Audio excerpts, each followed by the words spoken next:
पुण्यातील भोर तालुक्यातील नसरापूरमध्ये सगळी घटना घडली होती। 1 मे रोजी घटना घडली होती। 3.5 वर्षाच्या चिमुकलीवर अत्याचार करण्यात आला आणि त्यानंतर आरोपी भीमराव कांबळेने या चिमुकलीवरती अत्याचार केला होता। आपल्यासोबत बोलण्यासाठी सुप्रिया सुळे त्यांच्याकडे आपण थेट जाऊया।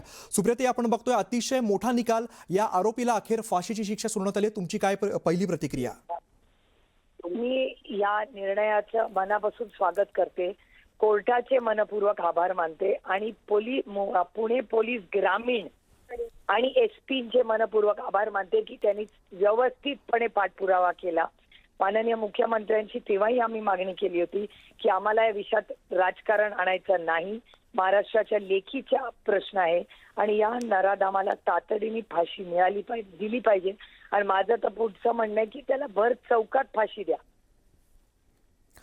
या चिमुरडीला न्याय मिळाला असं वाटतंय तुम्हाला? आता फाशी झाल्याशिवाय न्याय मिळत नाही। त्याला ज्या दिवशी फाशी होईल त्या दिवशी न्याय। त्याच्यामुळे माझी महाराष्ट्राच्या माननीय मुख्यमंत्र्यांना विनंती आहे की त्याला तातडीने फाशी, भर चौकात फाशी द्या, म्हणजे परत कुठल्या नराधामाची हिंमत पण झाली नाही पाहिजे आपल्या कुठल्या लेखीकडे बघायची।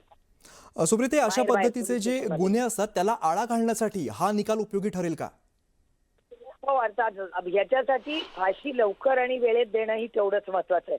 नुसता निर्णय देऊन काही उपयोग नाही, पुढे त्याच्यावर ते झालं पाहिजे। आणि आणखीन एक महत्वाची गोष्ट अशी की दुर्मिळ खटला असल्याचं मान्य केलेलं आहे। हा गुन्हा दुर्मिळ असल्याचं सुद्धा कोर्टानं मान्य केलेलं आहे। नाही, तातडीने फाशीची शिक्षा भर चौकात द्यावी अशी आमची मागणी आहे।